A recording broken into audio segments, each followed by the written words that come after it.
Guess who? We're back. Fam, what is up with the squad? Y'all know what it is. It's Hot Take Wednesday. Man Media in the building. Your favorite not team local Tennessee Cess. Let's get it. Let's get it. Let's get it. We ain't got him long, so we finna rock. Rob, what's happening? Man, what's happening? What's happening? Man Media, Cess Talk Sports in the building. Oh boy, let's get it Oh going. boy, let's get it. Let's get it. Let's get it. Let's get it. Until us. Until us. Until us, shake my Well, hand. shake my hand. Shake my hand. This was to shake my hand. Jennifer, what's good? Emily, what's good? AB, what's happening? Let's get it. Key, what's good? What's good? So, Miss Jennifer, we here. You say you was hoping. Hey, listen, Miss Jennifer, you gotta follow Cess. We've been having a real conversation. We just been on the other platform, so you gotta subscribe over there. But shout out to oh Miss man, yeah, Jennifer, one of my y'all number make one sure to come down supporters. and hit that subscribe button. As we get started, y'all know what? Y'all in the chat, go share the live. 5 of y'all share the live for us right now before we start cooking, so they don't miss what we finna drop. Share the live. 5 of y'all share the live for us. Let's go. Run them likes up. So let's jump into it. Let's jump into it. Today I thought was the day that Dawn had to spend up all the money. The end of the collective, the beginning of the revenue share. Where exactly are we at with that right now? So right now the Congress has pushed back the bill.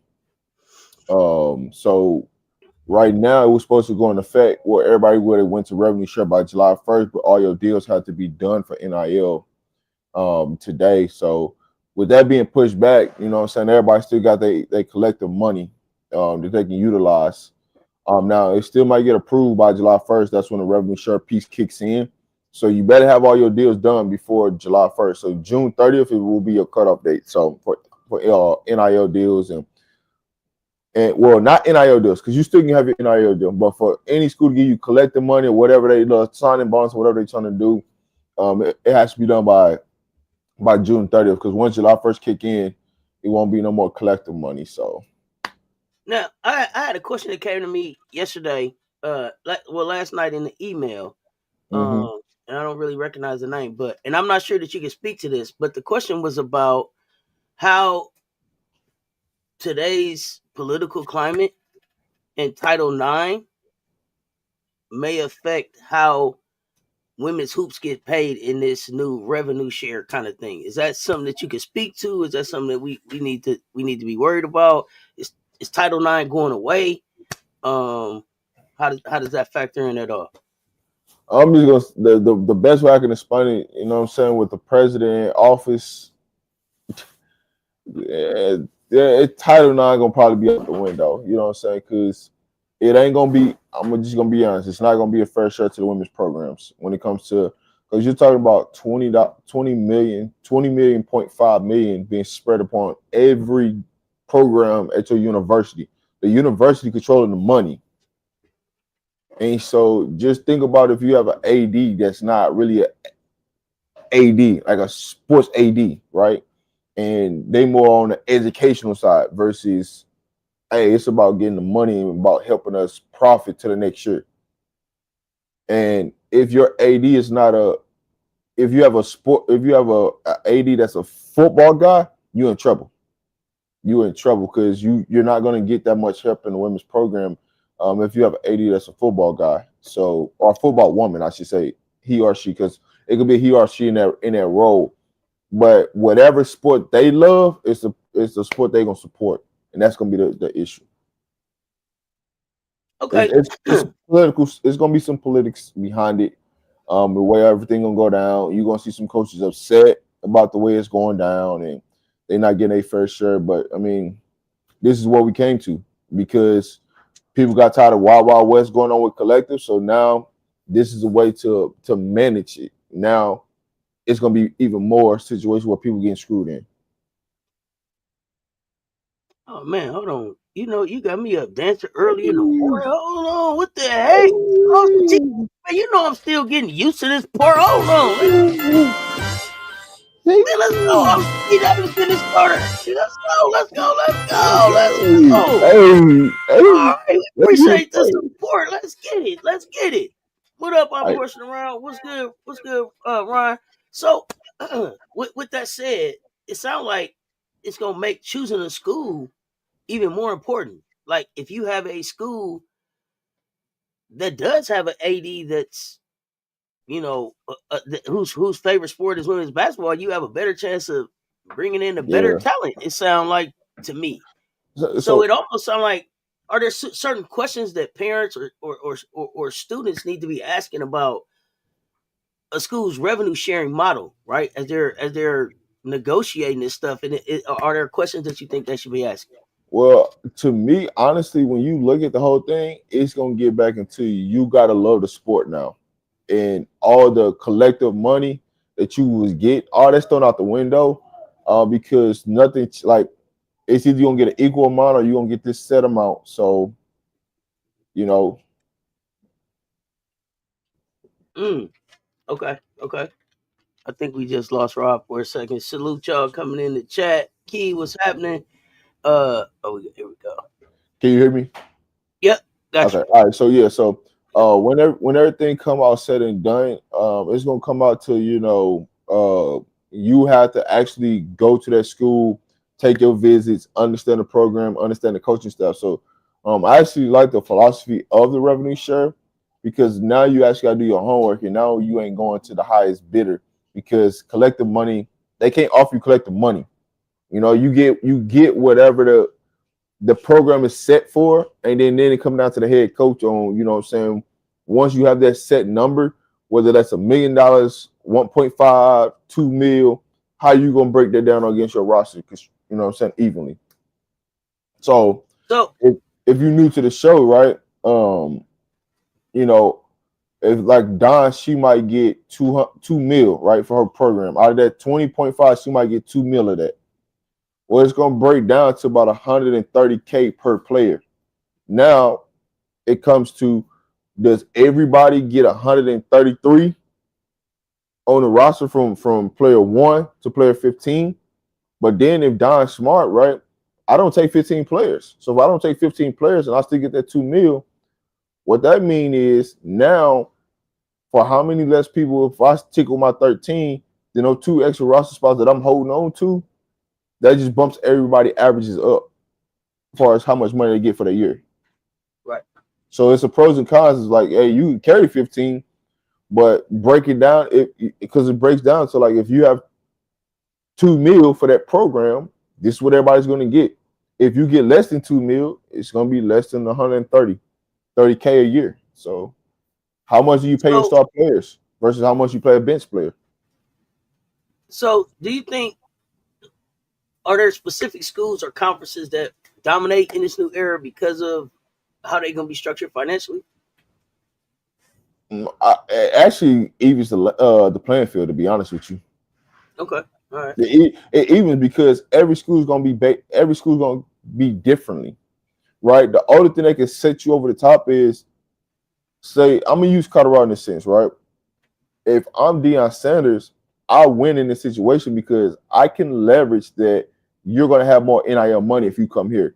You're gonna have a brand, you're gonna have a face because I can show you how I took walk-ons and they have a brand, they have a face, and they make this an NIL. So yes, this is what you're gonna get revenue-wise, but I can make you more money in the NIL world, which what it should be. So there's gonna be some gray areas when it all breaks down. There's gonna be some gray areas of somebody getting off on something. So you gonna hear some stories.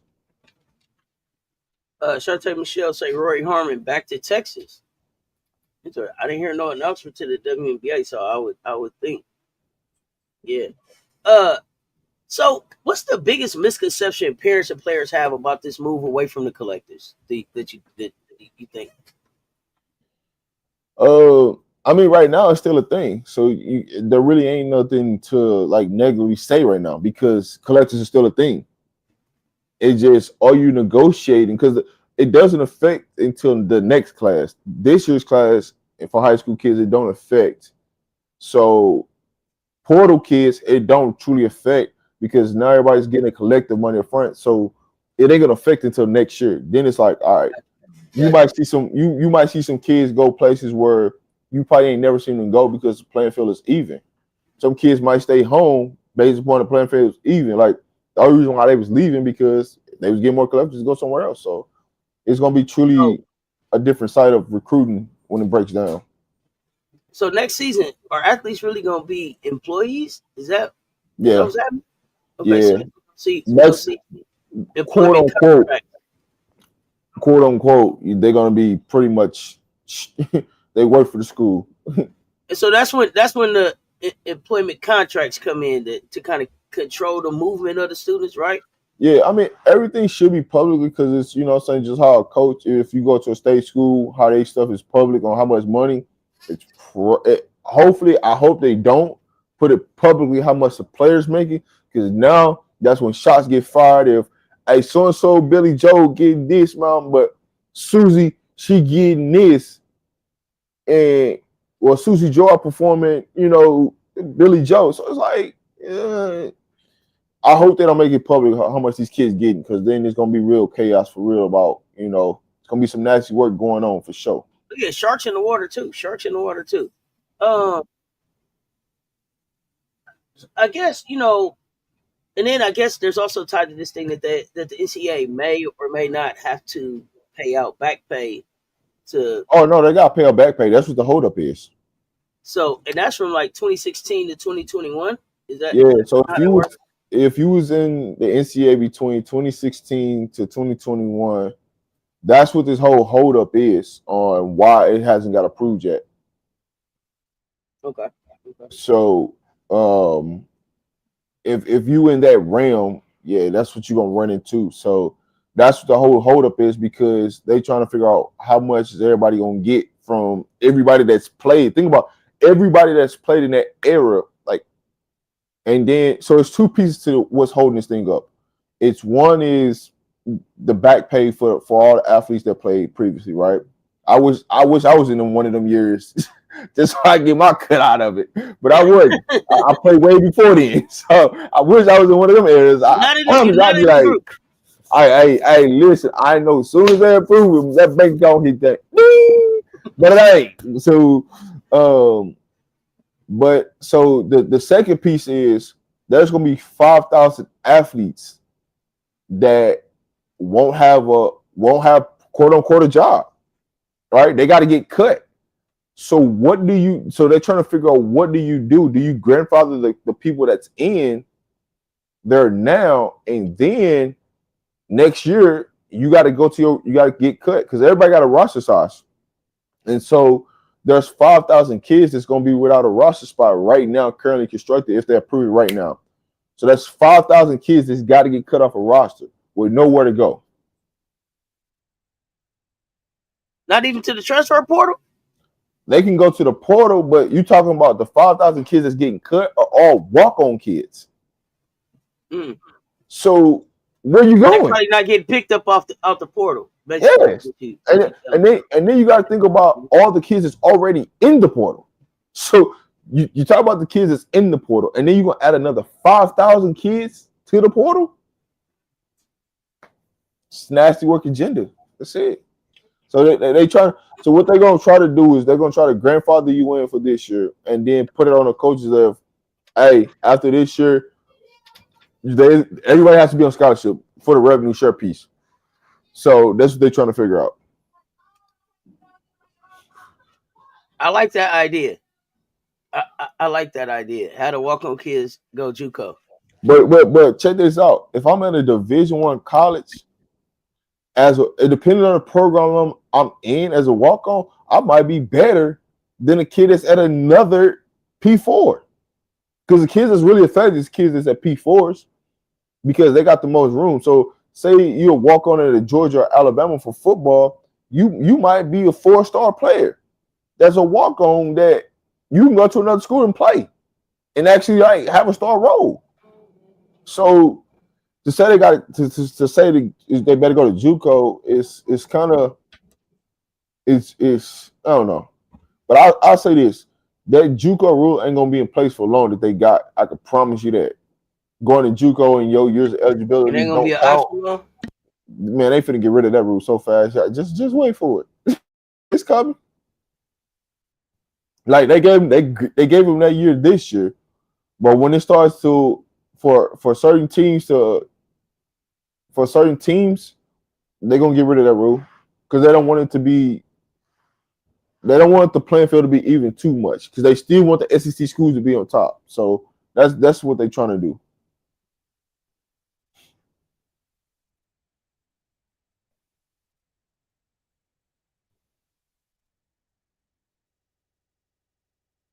I want to make sure I didn't skip nobody question. That's all. Man, something on it. But yeah, so let's talk about it, right? You hear us?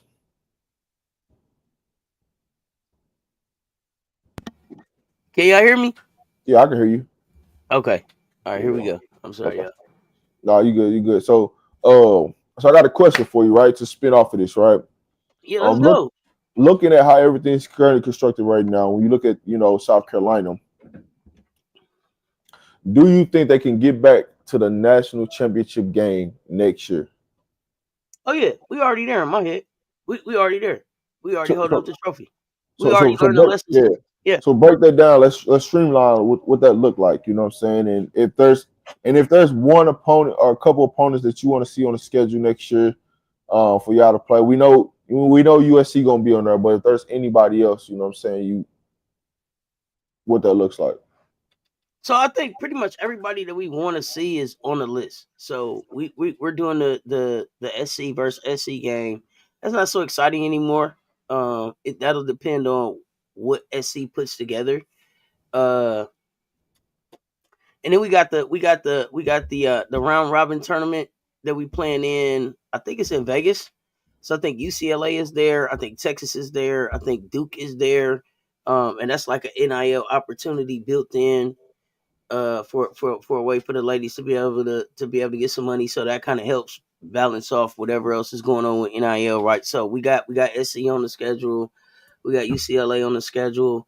Um, after the two games that we played against UConn, I don't see why Gino wouldn't re-sign. I know that contract is up, so I would love to see UConn back on the schedule. Um, and then maybe I was gonna say a Notre Dame, but I don't know Pull what they up, look pull like. up, pull up NJ's comment.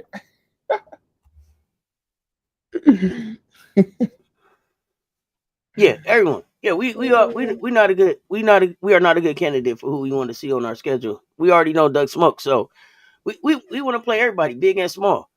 And I mean that's the truth. Like you hear who I'm naming: UCLA, they there already. USC, they there already. UConn, I want them back on the schedule. Notre Dame, I mean, I, depending on how they construct it. Tennessee will be there. Ole Miss will be there. Uh, Texas is gonna be there. We gonna end up playing Texas would, at least two times, yeah. right? Would you want to play Michigan again? Sure, sure. Michigan getting better. I want to play Michigan. We're gonna play Ole Miss. Ole Miss should be better. One Um, one thing you gotta give your credit to Don, and I think people, what I'm saying, is she ain't ducking smoke, but she's playing different styles of teams to get you ready for March. And a lot of absolutely. a lot of coaches, they don't want to play different styles of teams. They want to play certain styles of teams so it looks good for their resume. But it's So like, go ahead, yeah, go ahead. No, go ahead. because I'm finna cook it up. But go ahead, go ahead. No, I was finna. Only thing I was finna add to that was the other thing is when we got to March, the shorter the tournament got, the more tape we had. We had tape on everybody. We had played Yeah, everybody already. So why yeah, not? for sure. I mean, hey, but that's what comes with it, right? And so when you look at Don's pedigree, right? Because man, I seen some nasty agendas last night where they like fired Don Staley, and I'm like, bro, what are we doing right now? I mean, it's What every are we doing right now? Like y'all are literally trying to push fire, Don. But what could you ask for in the season? You played the best. You played the best teams. You seen everybody. If there is a good team out there, you seen them, right? And so everybody that you needed to see that you were gonna see in the tournament, you seen them. Like, and then on top of that, the team that you lost to in the championship game, we seen it, and it came to the crib. They came to the house and did it. So What made you build up to say she needs to be let go? You know what I'm saying? It's like, hey man, just shake their hand, man. Hey, listen, they got the best of us, but we gonna see about it next year. Yeah, like she said, they beat our ass, but they didn't make us like it. Reggie, I see your comment about we don't have to make a tough schedule. We don't. Part of making a tough schedule is about what the selection committee is going to do. But But the here's the other thing, part of though. that thing, the other, go ahead. No, I'm gonna say this. I would rather play a tough schedule and take some losses, so it builds us for March for us to win a championship, and not play a soft schedule and then get to the tournament and we get waxed because we ain't played nobody. I got a I couple need, of I need to know. Listen, I need to know when I put my players in the fire that we got some dogs coming out the fire. That I know. Hey, listen, when I need to put the ball in your hand, it's crunch time. I can lean on this. And when I need to know what my go-to lineup in a crunch game, I can go to this. Like those type of you can't rep that in practice. You can only rep it in the game. So I need to play the best so I know here's what it the is. flip side of that. Here's the flip side of that I don't think people give Dawn Staley enough credit for. If Dawn Staley doesn't play the tough schedule that she plays, you don't even enjoy women's basketball as much as you enjoy it. Yeah. Because I see too many times y'all in this chat talking about, man, this game was snoozer. Man, this game was snoozer. Can't wait till SEC basketball. Can't wait till the Gamecocks play again. Her fingerprints are all over the growth of this game because she cares about the game. The game is in good hands. So when she calls the dogs off, it's because she doesn't want to exploit or disrespect another program. It's enough to know that, yo, Mercy Rule, I ain't gonna run y'all in the ground. Why? It makes for boring TV. It makes for boring TV. So she does. So she calls the dogs off, right? But if she doesn't put together the schedule, how did you enjoy all of the big games that she put together? You couldn't wait for Sunday to get here. You couldn't wait for Thursday night to get here because of the schedule that she put together. It wasn't no other must see TV in women's basketball, college wise, than what she put together. The rest of these I, programs had a couple big games here and there, but every time the Gamecocks tipped the ball off, you had to be there. I'm sorry. Go ahead. Oh no. It's one more agenda. I gotta really. We gotta talk about this for real. Come on. I'm so tired of hearing this narrative about Caleb Clark had 18 million views, and they already had this amount of views this year. Well, don't you know that the game was played in a different time zone last year than it was this year? Don't you know the game was played a lot earlier than it was last year? And they made sure that everybody was off work to watch that game, but they didn't do that this year. Don't you know that affects numbers? You know that. I just want that to be thrown out there while people out here trying to throw around narratives. If we're gonna throw around narratives, let's throw out the facts behind it. What time was that game played versus the time the game was played this year? Mm-hmm. And then when we get there, oh, why did that affect numbers? Well, majority of the time it affects numbers because when the time that y'all had that currently constructed, a lot of people that do stuff on Sundays are doing their Sunday activities. They ain't got time. They didn't have time to come back home, kick it, put their feet up, and get them a good night dinner or had a brunch and do all this what they normally do. So you try to throw off a whole agreement of what they do. They try to do that and come back and watch the game. So let's kill that narrative of it was a Caitlin Clark effect when it man, come on, man. Let's be real about stuff, man. And with that said, the fairer number to get to me, because like you said, 3 o'clock West Coast is way different than 3 o'clock East Coast, right? 2 o'clock East Coast, 2 o'clock West Coast, What? way different. Because 2 o'clock West Coast mean 5 o'clock, right? Yeah. Yeah, Notre Dame is not the same. Shantae, that's what I was saying. I don't know what too many people left. The other piece of that is when you give me that number, I know you said it was 8 million that tuned in live. Tell me how many was on the rewatch game. How many times did he get DVR? How many of them people went out and did their Sunday activity anyway, and then came back home and watched the game or steered clear of being able to see who won to be able to go back and rewatch it in whatever capacity that they did, right? So that narrative too. These narratives got to go. I'm calling them Hey, out listen, today. it's nasty work, man. But listen, I get it. What comes with greatness? What comes with greatness? When people get fatigued and they tired of watching something, they come up with anything, right? Because guess what? They didn't want South Carolina to be there, and because they was there, we had to. This is what we got to resort to, right? Sometimes I just be wanting Don. I want Don to get in her bag when she get into these. Man, hey, listen, I just want her to rip the band-aid out, man. The hell with all this political stuff. Hey, give me the last time that y'all gave some praise to South Carolina and not the other team, right? As many times we done been there in the last 4 years, right? And we've won the most championships in the last 4 years. So when are we gonna get some? When are we gonna get our just due? It ain't coming. I understand. Listen, I understand corporate America. I understand the agendas that you're trying to push, but at some time, man, why can't you spotlight a player that's on this team to help us get there, like you do a player from the other side, right? You spotlight Paige Beckers, but why can't you spotlight somebody from South Carolina? The other filthy work of the way that they push the agendas is how much NIL money did you cost my brand? Because you didn't push me as an undefeated national champion. Because you didn't push my narrative. Because you didn't spotlight me. You came in CLA and did a spotlight on UConn. You came in CLA and did a spotlight on Sarah Strong. The night the game after Joyce Edwards dropped 28. You ain't even mention it. Mm-hmm. Yeah. You know, listen, here's why they're not pushing nobody from South Carolina. Because they don't feel like nobody has a big name that they can push the brand. So now just people off of this, just people what happens next year, right? You have Lassen there, right? She was the leading scorer in college last year. Watch how they push her this year. They're gonna talk about it because they're gonna put the pressure on her. If she don't score 22 points a game, they're gonna be talking about her, right? Well, you scoring 28 points a game when you was at Florida State. When you come to South Carolina, you can't even score 22.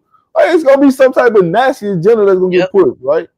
So just be ready for it. Just be ready for it. But the pushback gonna be is how is she improved physically? How is she improved from a development standpoint?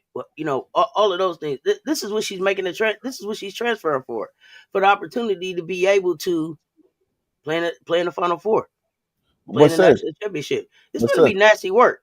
We on our way back to the national championship. We on our way back to the national championship, and people gonna be big mad. But like I think it was. Let me just say this real quick. Pow Pow. I think it was Pow Pow's post that said, "Y'all all under our post, still being mad at us when you should be celebrating your team championship. Why is we still rent free in your head, man? Get out there and celebrate your championship. You got the trophy back home. Y'all should be out there celebrating. Why y'all still mad under their post? That's the part I don't get. Go ahead. What you finna say? Come on, y'all. I was gonna say this, right? I lost my train of thought. I was finna say to you because I had some. I was finna drop a jewel on you about something, and then I just spaced off because you got that. You got me finna go to a different bag. But I say this: when it comes to South Carolina, I understand why people don't want to get them praise, things like that. But with society and our own kind of people, right?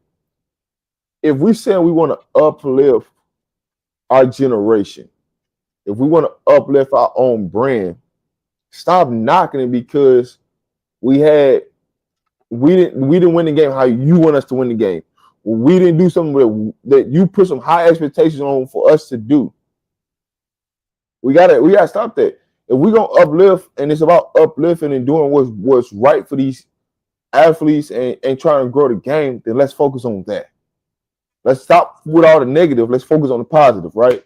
The positive thing is, hey, we made it to the championship game, right? We didn't finish the race, right? We ran the race, but we didn't cross that finish line. It is what it is. How do you uplift these women in the program to say, hey, listen, we got to get back to us, right? And what does that look like? So to you, Cess, when you look at this South Carolina team, if Coach Drip called you right now and she said, I need you to give a speech to the players on this team moving forward, what are you going to say? Oh, I couldn't say it on YouTube. Nah, speak your mind. This Hot Take Wednesday, baby. This is what we here for. No. I think first the first thing that I would do is I would address the fact that I hated hearing them say that they felt like at times they weren't good enough. And I would let them know that there's people out here who know that they're good enough. It's people out here who fighting them battles for them. So they don't got to worry about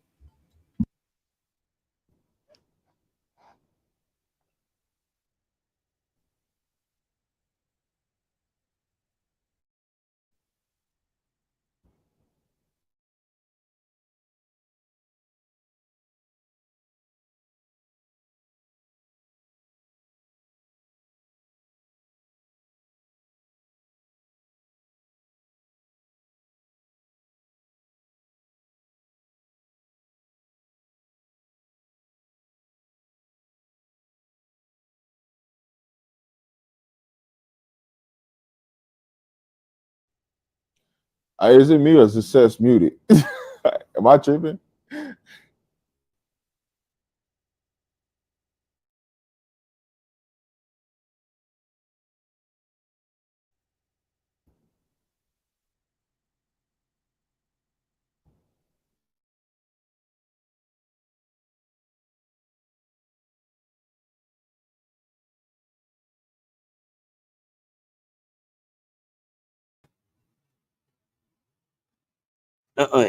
it was showing me as muted. Do y'all got me now? My stream yard. Y'all put a 3 in the chat if y'all can hear me. Let me see if Rob. Y'all put a Yo, 3 in the chat if y'all. I was showing muted. oh no, you was you Stream. was you was talking, but we don't know what you was talking about. And I thought it was me. That's why I was like, bro, am I tripping right Uh. And I didn't see no muted over here, but y'all know how my stream yard do. Y'all know how my stream yard do. Okay, I see the 3s in the chat. Okay, okay. Let me start back over. Let me start back over. Let me see if I remember what I said. No, so I said what I was saying was that the first thing that irritates me about this situation is that I hated the fact that they spent this season feeling like they weren't good enough, feeling like people didn't believe in them. And so the first thing that I want them to know is that there's people out here that love them, that support them. They don't got to worry about the internet trolls, none of that stuff, because there's people out here pushing back on those narratives. And when they create that circle at the beginning of the season, right, going into this next season, people are really going to be challenging it. People are really going to be trying to hate on it. They're going to think that they see a sign of weakness because it's a changing of the guard going into this next season. Vegas not there. Breeze not there. Lats is coming in. They're gonna be coming from all type of different areas trying to tear this thing down. And so it's more important than anything else that when they make this circle at the beginning of the season, and whoever this is gonna be in it, right? So we know that Lats is gonna be there. We know that Drip has some other pieces, a mobile big that she wants to put in there. Maybe 2 more players from the portal. We have two young birdies coming into the nest, to make sure that they keep the standard, the main thing, and that they continue um, the standard of first being sisters, loving each other, because that's what carries them through the season, and to make sure that they continue to um, be comfortable being able to address stuff in the moment. Like the young people I said it yesterday. Clock that T right now. They want to know what did I do wrong? What you mad about? Why you mad? Let's get over it. How do I improve it? Don't drag stuff out. Keep those things, because that's the fabric of who the Gamecocks are. That's the fabric of who they are. It's not the championships. It's not the Final Fours. All of that is byproducts of them being good people to each other. So that would be where I would have my where I would spend my time in the speech. now? Okay. Yeah, okay. So listen, I'm gonna keep it real simple, right? Hey, South Carolina Gamecocks. We all understand that you guys are, it's us against the world mentality. We understand that everything that you do is gonna be spotlighted, good or bad. It's gonna come with some type of narrative. Only thing we can focus on is us getting in this gym, keeping our minds right, being focused on just getting better day by day, right? Just get better 1% every day.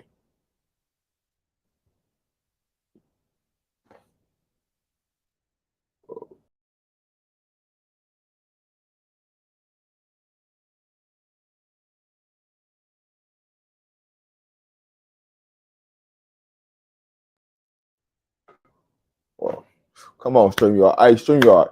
I know y'all. I know y'all know I'm finna start cooking. And y'all just come on, baby. Let me get it off. Just let me get it off. All right. Just let me get it out. Just let me get it off, StreamYard is man. hating. StreamYard is trying to stop us right now. Come on, come on. Hey, listen. When you start calling out all them narratives, you know what I'm saying? They start messing with the stream because you start calling out all of the BS. You Come know on, what I'm man. saying? StreamYard. Run them likes up while StreamYard ain't acting crazy, please. Oh my Yeah, they goodness. try. Let's go. My Man, listen. apologies. Listen. They don't want to see us be great, man. We started calling all the BS. Hey, but it come with it. Hey, listen. When we start talking realness, this is what happens. This is what come with it, right? You know what I'm saying? This is what come with it. But Auntie and hey, touch. Let's go. but listen. I, being honest, like when you look at the team, right? It ain't even about who comes in here, who leaves. It's about us, right? We got to start unifying ourselves in strength of the team collectively, right? No outside noise can control anything that we got going on inside this nest, and we got to get back to just being us in this nest, whatever that looks like, right? Just focus on us. We know there's gonna be some crazy narratives. We know somebody gonna say something because they want to see this or they want to see that. But when people start to bring up, hey, how they're disappointed at Don, you should be disappointed in every coach in America then. Because it's only one champion. So if you gonna be mad at Don for not, you gotta be mad at every coach in America. But hey, it's about the love of the game. It's about the growth and the elevation of you. And how do we focus on understanding the value of you, understanding the value of this program, understanding, hey, we still got a standard and we're gonna hold ourselves to that standard. We're gonna get out in the community. We're gonna do some community work. And at the end of the day, who cares what they say? People gonna talk your entire life. But we got to be able to move forward and understand that we got greatness inside us. And we just got to keep unifying the strength of the team. And we're gonna get there. Breaking it down that simple to them. I like it. I like it. Our standard is a standard of all natty winning teams and all teams that want to win a natty. Not everyone can win a natty, yet the good coaches and programs are always in the mix. Oh man, listen. That's the expectation I, to be I, in the I, mix. I'll tell you this: it's hard to have tunnel vision during a basketball season when reporters have open access to interview players. That's when all the real BS start. Like if as a reporter they didn't have so much access to a player to ask them stuff, you wouldn't see a lot of narratives being created. Because I what's one of the things that you tell after the game, right? Give me 24 hours before I make a comment, right? Well, as a player, you don't get 24 hours. You might have to make that thing on the spot, few minutes, 20 minutes after the game, where you ain't even really process everything that went on. So, hey, it's what it is. Hold on, let me see something right quick. They need that tunnel vision. The 68 other teams that should be embarrassed if you are to believe that false narrative. In the day, in an age where 95% of coaches don't sniff the Final Four, Dawn went to 5 straight Final Fours. She's a great coach. The goalpost move. The goalpost move with Don all the time. We see it all the time. Um, and I don't know.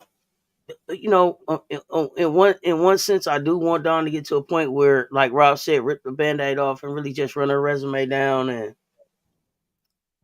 put people in their place. But then again, I know that just is not her character. No, So no. Well, I want her to rip the Band-Aid off. I just want her to rebuttal everything that, when a reporter say something, I want her to rebuttal it and be like, So you asked me that, but can you tell me the last coach that done this? Can you tell me the last coach that did that? Name me who that coach is. And by the time you name me who that coach is, right? Do you hold them to the same standard you hold me to? And just drop the mic and walk off? Maybe they'll push her to it. No, because the reason I'm saying is, right, it's like the conversation from last night, right? Cool. I'm gonna let you break down the situation, how you feel, whatever, right? Mm-hmm. Now, when you do this, I'm gonna give you another coach, and I want to see how you react to that coach. And if you don't react the same way to that coach as you do Don, then what are we talking about? Oh, but that's because we already know that she's held to a different standard, though. This is why that's cool. The conversation. But listen, I get it because that's what they do to Deion Sanders, Coach Prime. Mm-hmm. Yeah, we know. I get it. I'm in this world 24/7, right? So I see that happening, right? And how you try to affect kids because you don't like the head coach. What the hell does that have to do with the kids? Because you don't like somebody, you want to affect the kids. You want to affect the young athletes in a situation. And we gotta move on from that. You know what I'm saying? So, hey, listen, you can write whatever article and say, hey, I just don't, just I'd rather you come out and say, I just felt I don't like Down Study because of XYZ. Leave the kids out of it. When you start involving kids in it, that's what the problem is. That's what I got. So I get it. I understand it. I just want Don to be like, hey, listen, whatever question you ask me, right? Did you ask the other coach that same question? Because when you ask me a question, it's always a different tone than when you ask a question to another coach. So I just want to make sure you hold the same accountability that you hold, because I ain't even got to use a top name. I can say Coach Yo, right? Hey, listen, when you talk to Coach Yo, do you ask her the same questions that you ask me? Or do you want me to go to a Gino? Right? Let's just get clarity. Like, hey, listen, I know we're gonna be held on it. I know why we're gonna get held to a different standard. Because we got championship banners. How many head coaches can say that? Oh yeah, but the other piece of that is, like they saying in the chat, she becomes the angry black woman. No matter what tone she says it in. If she said it just as nice as you said, if she said it with a smile, if she wrote it in a note, it don't matter. Somebody's gonna come with the narrative that she's an angry black woman, and she probably just doesn't want that narrative. Man, listen, you gotta sometimes you just gotta go stand on business. Stand on business. Oh, I agree. I agree. Because listen. Go ahead. Listen, when Coach Prime started standing on business with them reporters this offseason last year, he cleaned up all them narratives. Then that's when they start attacking the kids. Sometimes you just gotta be like, hey, it is what it is. So let's stand on business. I'm with it. I'm waiting on her to stand on business. Like like I'm here for it. I can't wait. I'm here for the internet. I'm ready. Like send out the bat signal. Let's say that we standing on business out here, because I'm calling them out. I told since March 1st I've been choosing violence. Like we calling out false. And when I say that, I mean we calling out false narratives. I'm pushing back on the BS. Is no Gamecock disrespect. Like five straight Final Four champions, Final Fours, 5 straight Final Fours in a row. Tell me how you can disrespect that. Hey, listen, and this be like for people that come in the chat and they be up here talking about, hey man, I just want you to come here and explain yourself. Explain yourself to me so I can understand it. So we can have, you know what I'm saying? Because I like when people like, let's have a real conversation. Let's be real about it. Let's talk about it. All right, cool. Pull up. Let's talk about it. You know what I'm saying? So we can get some understanding. And then we're going to really find out what your agenda is against South Carolina. Because everybody can say, hey, I like South Carolina, but then they got some type of rebuttal of what they don't like. And it'd be more about what they don't like than what they do like. So I just be wanting clarification for it.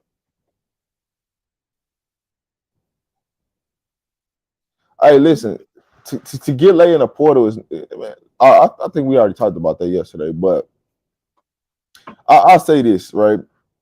There's always going to be somebody trying to push a kid in the portal because y'all get somebody. Why can't the kids just stay there and develop and work? You know why that can't happen?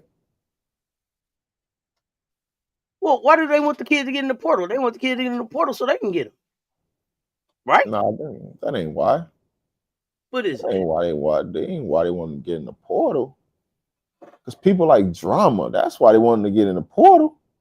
So they can have I something to mean, I talk mean that about. too. That too. This is true. This is true. They want to get in the portal so they can have something to talk about to try to say, oh, they ain't loyal to the program. That's all. But then when you get that kid, right? You want them to be loyal to you, right? But you just set a narrative that they ain't loyal, right? But you want them to be loyal to you. Okay. Oh, they definitely looking for them to be loyal to them. Man, hey, I'm here for it. I'm here for it. But outside of South Carolina, right? Who do you think had the so far, right? This so far, who do you think had the biggest offseason so far? Go, since the champion. Well, just the period offseason wise, as far as coaching moves, player movement. Who do you think has the biggest offseason so far? Probably Coach Yo. Probably Coach Yo right now. Um, TCU making some big moves. I don't know. I don't know how all of those pieces how all of those pieces fit. Um, I think Yo is adding some. Yo, I know that Yo's defense is gonna be there. She seemed like she's adding some offensive pieces. She seemed like she's gonna be able to compete in the SEC and level up. Um, but as it's currently constructed right now, with what's been confirmed and not confirmed, so for the end of next season, I have a repeat of this year's championship. I have UConn and SC in the championship again right now. So currently constructed, right? You got Sarah, you got Sarah Strong and Fuck coming back to UConn. So you think that's enough to get to the championship game? So yeah, yeah. Currently Because here's the constructed thing. with Yeah, what UCLA got coming, with what Tennessee got coming, with what Ole Miss looking like.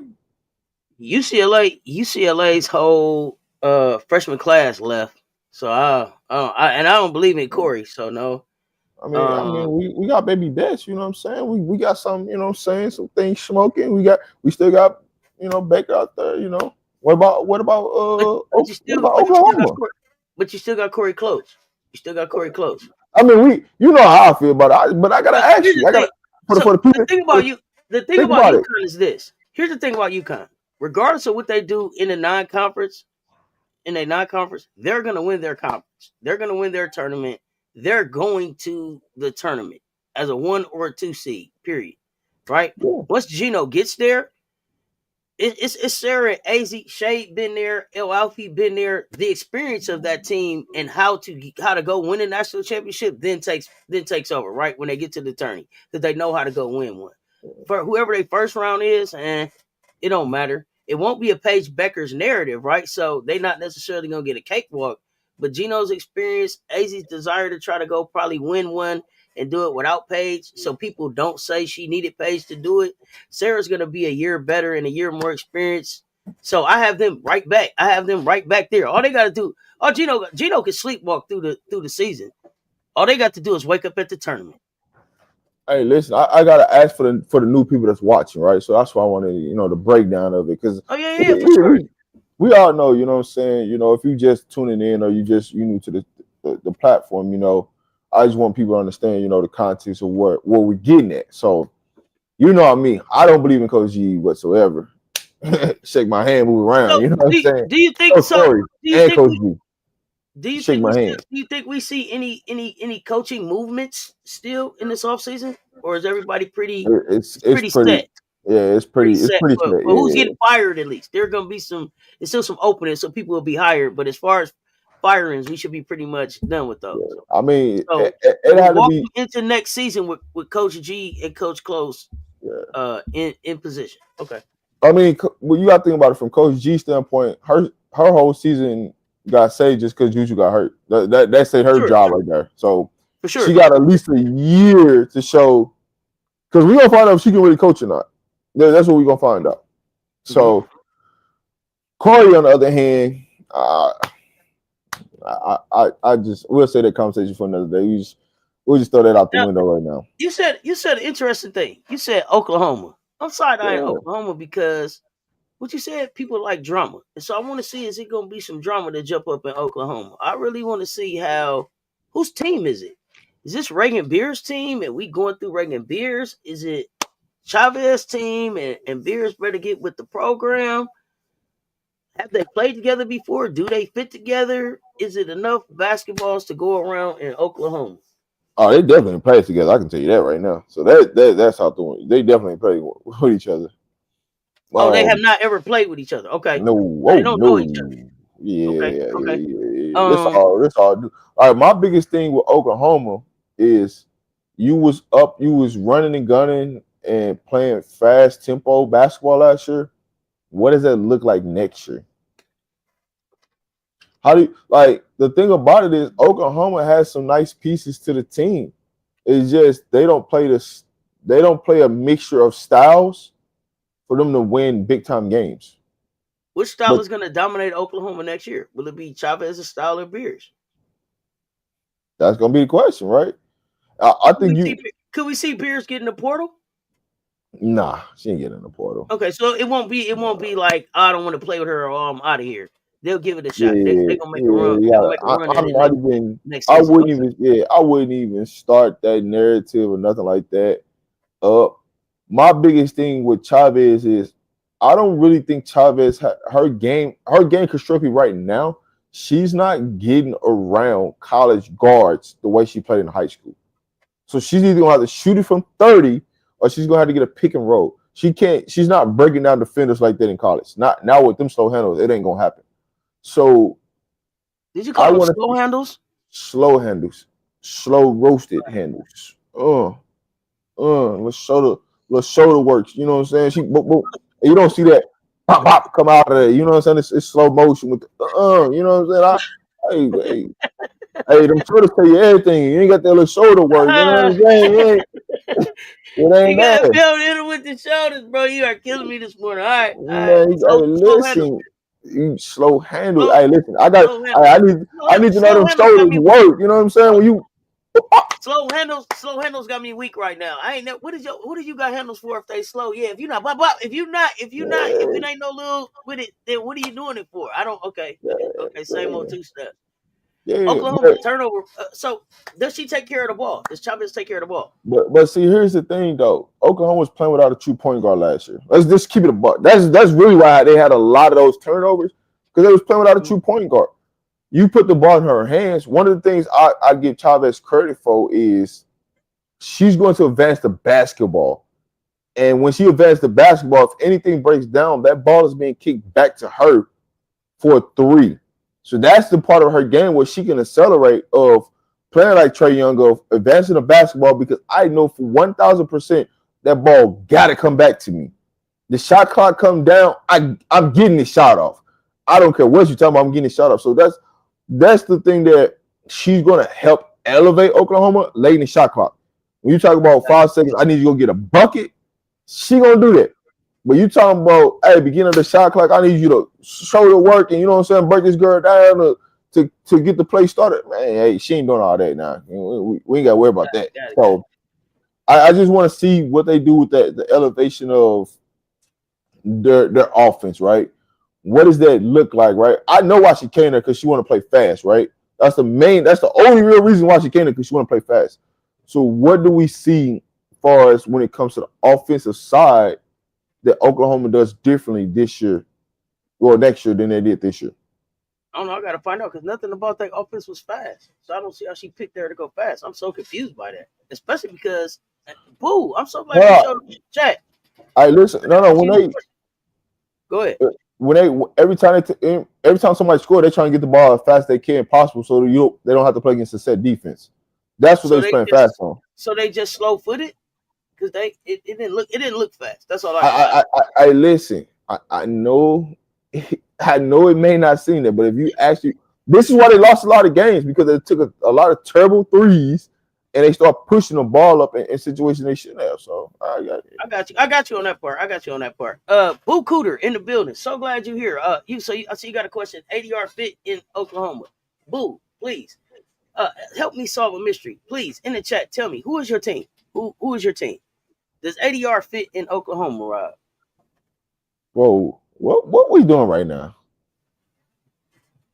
What we doing right now? I'm going through the chat.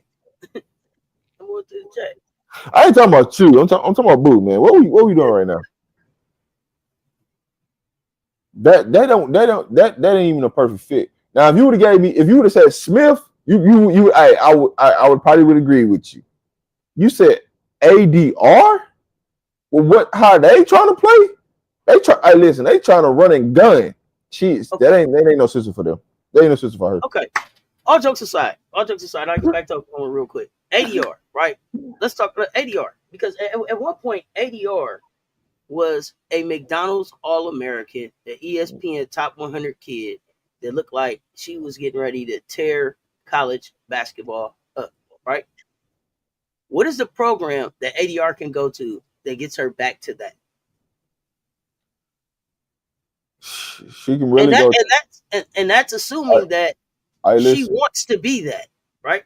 I listen. So I'm gonna give you a shocker program. She can really go to USC.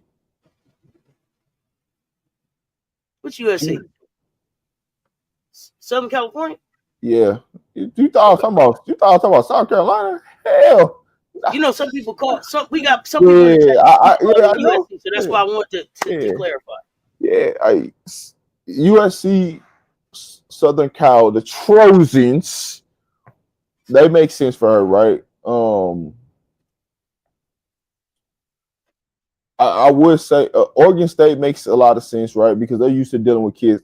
They're used to dealing with girls her size out there. That'd be a good fit for her. Um, SMU, they got too many bigs, so that definitely wouldn't even make sense. I just don't think a up tempo team makes sense for her. Like it just doesn't. It's not going to hit what she needs to get done. Um, and I'll say this: if she goes to like a Vanderbilt, hey, hey, you talk about a program that'll get her right, and she gonna slim down and she gonna take some of that weight off, and she gonna Share probably out. look like a monster. Send her to Vandy. Send her to Vandy. See what Vandy do with her. I know a lot. That's a team that people don't talk about, but Oh, I talk about. they're a piece or two away. I tried to send the Cambridge twins home to the Cambridge sisters home to Tennessee to play there with them because I thought that they Hey, could use a Jelani with a Michaela, right? And then the Kennedy coming off the bench, and then you had uh uh uh, what's her name? Pierre. But this also a big that they got. I can't think of the young lady name. It was a big that they hey, had. So I thought they could but make some noise in the SEC with that. hey, so if she wants to stay in the SEC, the two teams that she wants to stay in the SEC, Vanderbilt will be first on my list, and I can go with Mizzou. I can go with Mizzou with them having a new head coach and the old Tennessee coach, the way she likes to play. I can see her going to Mizzou and have a solid season.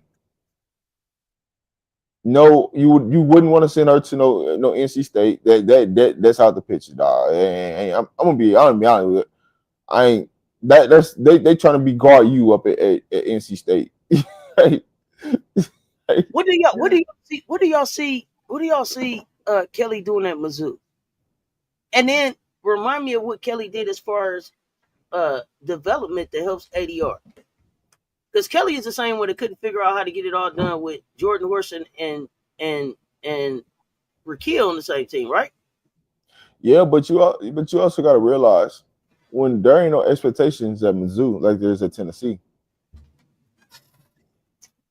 Okay, that's just real. The expectations at Tennessee ain't like it is at Mizzou. So how much? Listen, one thing about it is they're probably gonna play a week 9 conference schedule, right? So bam, I'm going to build her confidence up playing a week 9 conference. I just need her to be about average when we get to, you know what I'm saying? We get to conference play to help me win some couple games. I'm not gonna be South Carolina. I'm not gonna be Tennessee. I'm not gonna beat Texas. I'm not gonna beat Ole Miss. But everybody else, I got a chance. Okay, and if her goal is to get to the WNBA, is she developed enough to get there at the end of that? Well, one is she gonna what offseason is she gonna take serious? That's what it is for me. Now, We gotta now start that first.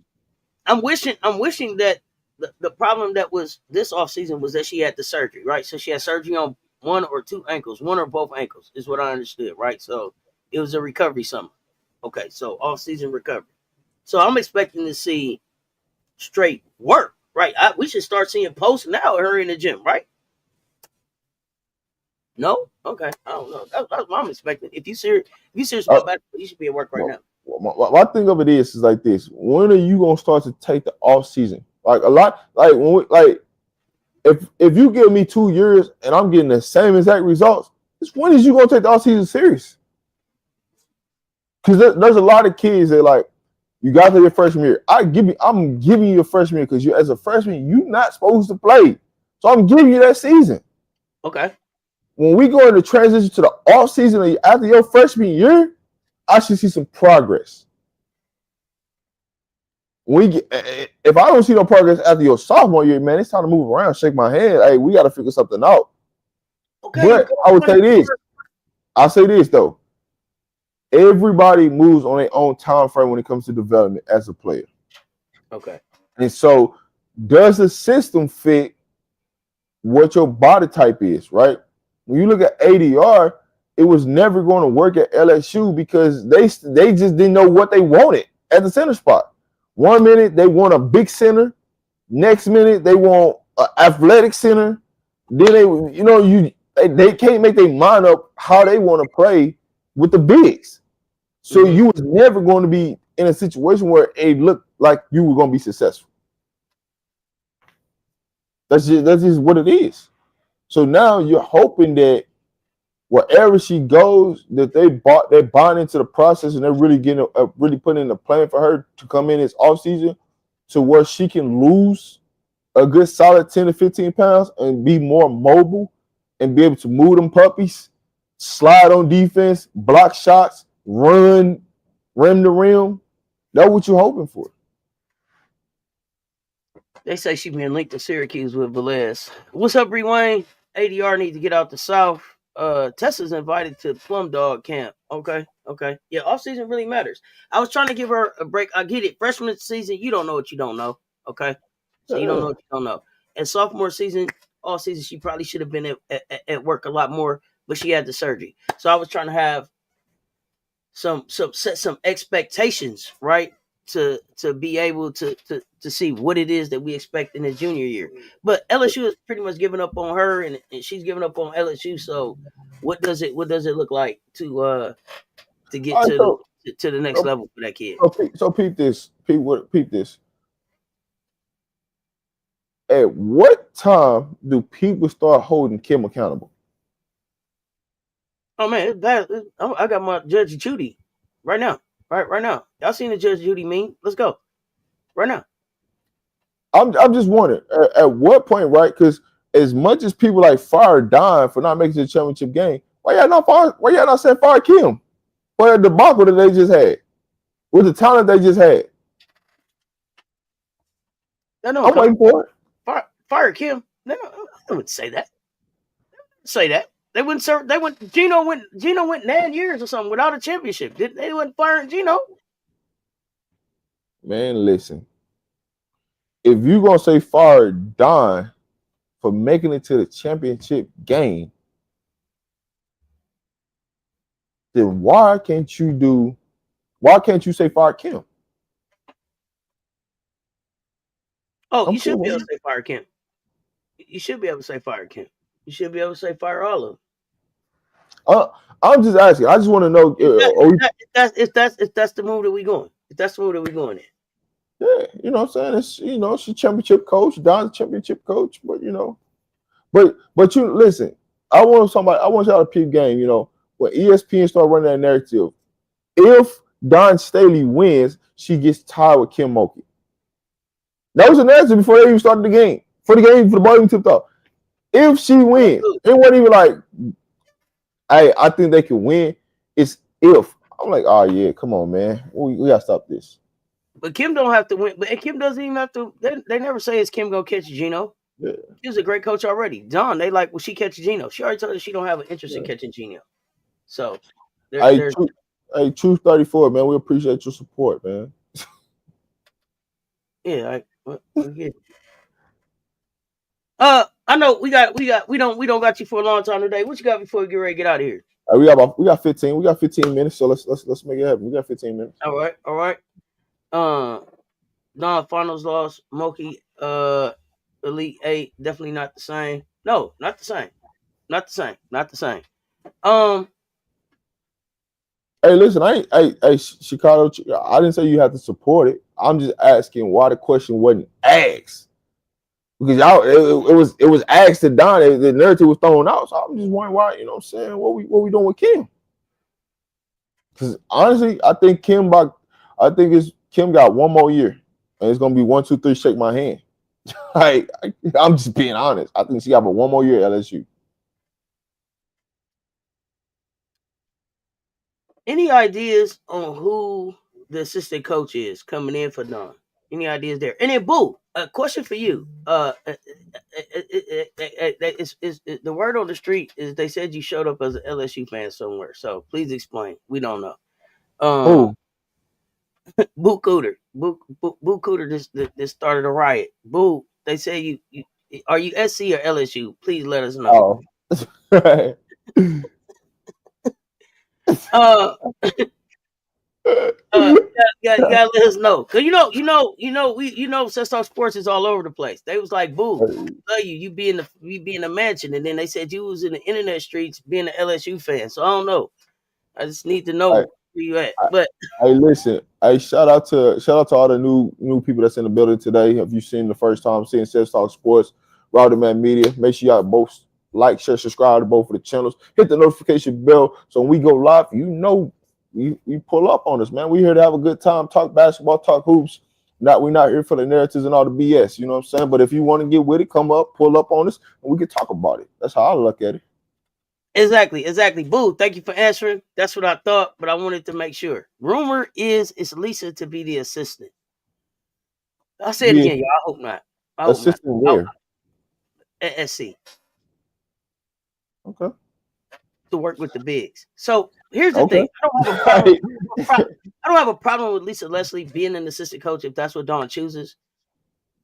But I think women's basketball benefits more if Lisa Leslie is in player development like Akeem Olajuwon. Um, for the bigs, for bigs at all levels, right? I think that helps the game more if she's able to work. And I don't know how that works. If you're assistant coach someplace, if you can then be working with other players in the off season, I don't know if I would want that, but I don't know how it works. But I think she's more of a help to women's hoops there. But I got a question for you. I got a question for you. Any ideas on why we don't see more of the living legends that the WNBA has, or even just college basketball legends in and around the game? What is it that keeps? What is that? What's keeping that bridge from being built to have them in this game? Because I think it's important. Listen, they're around the game. They just only working with select people. That's all it is. They're around the game. It's just not spotlighted. You know what I'm saying? Of who they working with. But I've seen a lot of legends, especially like if they live in Cali, put up to in the off season to help kids or to help young athletes grow. So I think it needs to be more forefronted in a sense, but it's also a act of the problem that you have with a lot of these former legends and players. When you talk about they work ethic in college and you talk about today's athlete working in college, it's a complete difference. Okay. So that right there alone pushes them to like, I don't want to do it. I don't want to deal with it. I don't even care enough because I'm going to get on you just because you don't practice hard enough. You don't work out hard enough. So why am I going to put myself in the realms and say, hey, I need this from you and you can't give me that because you don't understand what it takes to be great and you don't want that. You say you want to be great, but when we get in this gym, it ain't that, so it's one of them tough situations. It's just what it is. And you see that from a lot of the NBA players now. It's like former NBA players, they don't really want to work in the industry either because they don't like the kids' work ethic because they'll be ready to cuss them out in a minute. So it's everybody not built to deal with former players and legends. Good question right here. Good topic to finish the show off. Adele Top. She said she ready for her off season workout. Adele 6'6", fully healthy. I think Adele is gonna be a monster next year. I can't wait to see Adele start pinning stuff to the backboard. I think that she's gonna be even more mobile and get into her moves even more quickly than we saw Camila Cardoso. Like I think she has some things that'll remind us of Camila, but just her feel of the game is a little bit different to me than Camila Cardoso. So I think, and then when Dawn says that she feels like Tech is Aaliyah Boston like, the defense that I expect out this kid, I think is being overlooked. It's almost like she an X factor that people not thinking about, and I like that. But I think she gonna shake. I think she gonna shake the SEC up next year. What do you think about her as a healthy big next season?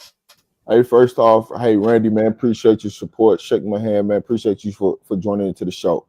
Get back to O'Brien on top of, what I'm saying. I just have to make sure we support, appreciate the support for pulling up on us and dropping that comment. But Mm-hmm. when you look at it's really about her just growing this off season.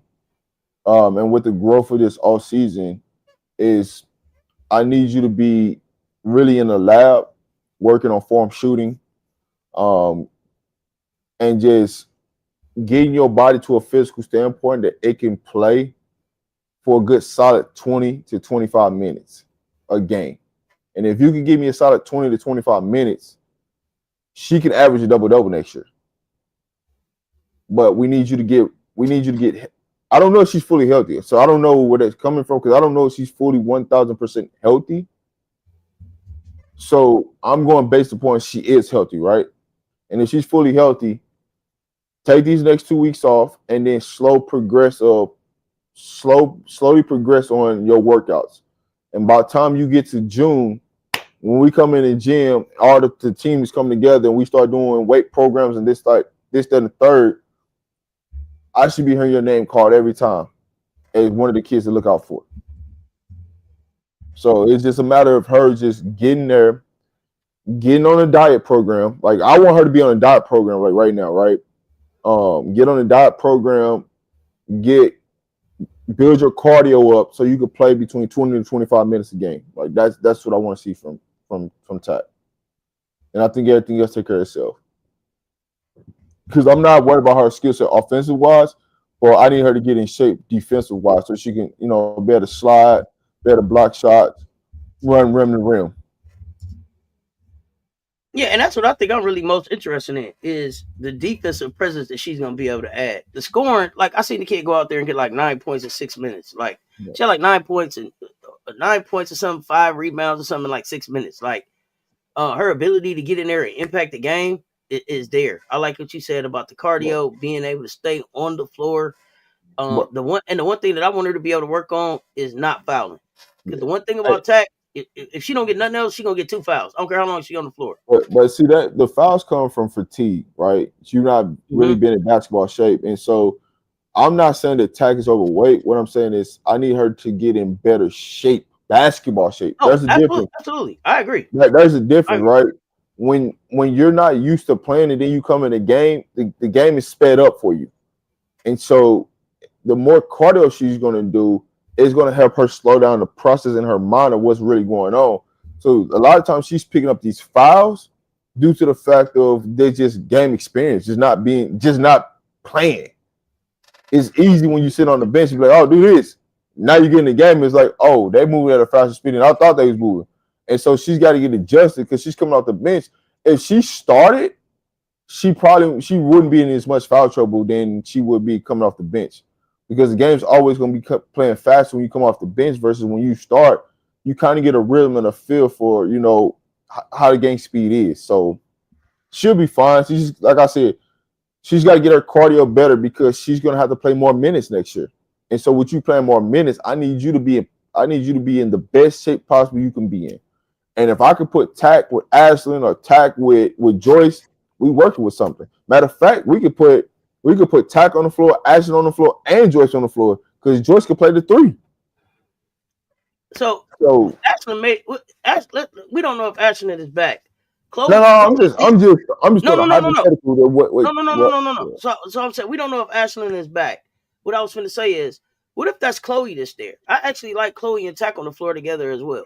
What do you think about I mean, we can go Chloe, we can go kids, Tack. that? Sneak it in there.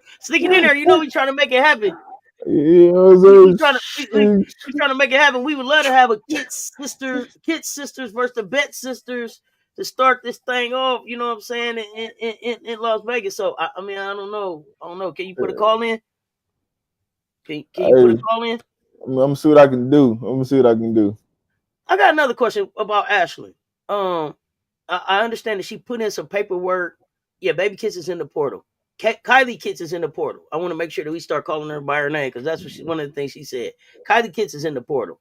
Um, Ashlyn, I understand that she put in like a request for another year, or like to get for a red shirt year. How does that work? What does that mean with that? So does that mean that she would come back next year and have 2 years if it's granted? And then when do you find out if Well, it's granted? How does that work? so like on the women's side, they got different Mhm. types of red shirts than on the men's side because they have one for pregnancy, which is a great shirt, which is it's a red shirt. They just call it gray shirt. So on and then you have your medical red shirt year. So I don't know which one she filed for, so I don't want to speak on it. But there are different types of red shirt years for women than there are for men. In So general, is there a certain time period within the year where like the NCAA has made their decisions about those, or do you just hear about no, it when they make their decision? Is there a uh, hearing that happens, or do you just it's apply and all then see what happens? pretty much. It's all in NCAA hands. Whenever the NCAA want to approve it or deny it, like Mhm. it have been instances where like you could put it in before the season over with.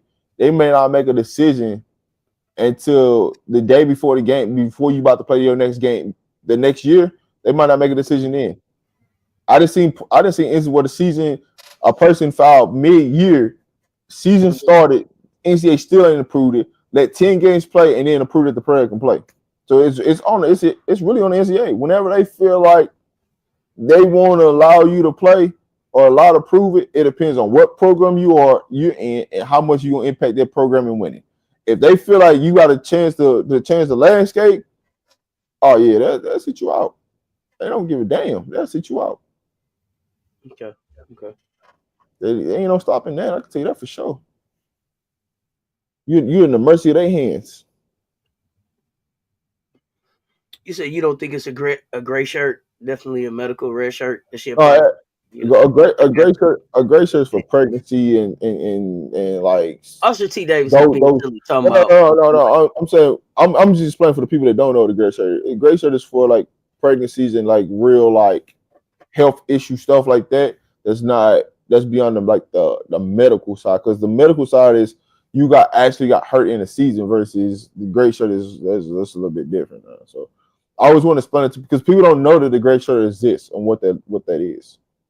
So the gray shirt could not be a pregnancy. It could be, I don't know. I had some kind of medical emergency. I was in the hospital. I I had a was. heart procedure or a brain injury. So is that available on the men's side as well, minus the pregnancy piece, the gray shirt? Yeah, they got all these. It's a bunch of rules and regulations, but yeah, Got it. Okay. it's Um. it's there for the men's side. It's just they'll always say red shirt because they use more of the terminology of gray shirt for the women's side for pregnancy. Got it. Um. Here's my last question as we go out with the NIL revenue sharing collective, the money around it. Um. And we talking about red shirts and injuries. Are there clauses where the money changes if the players get hurt, or NIL deals go away if the players get hurt? How does that work? Say that again.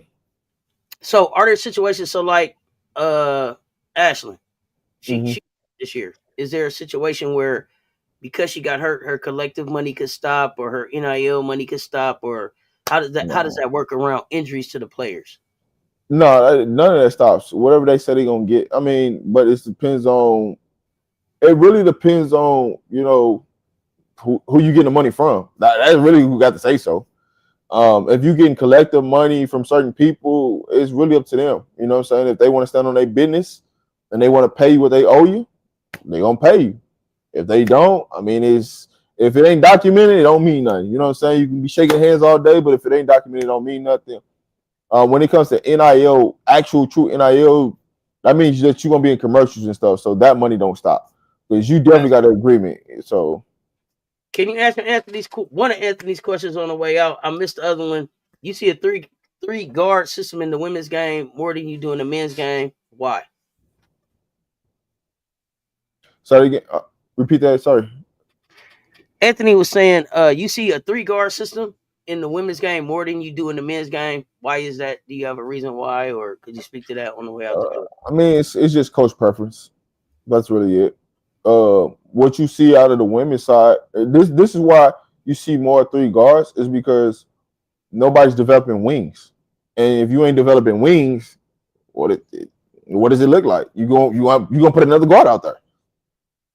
You know what I'm saying? So when you look at your guards, right, your guards can go from 5'5" to about 6'1".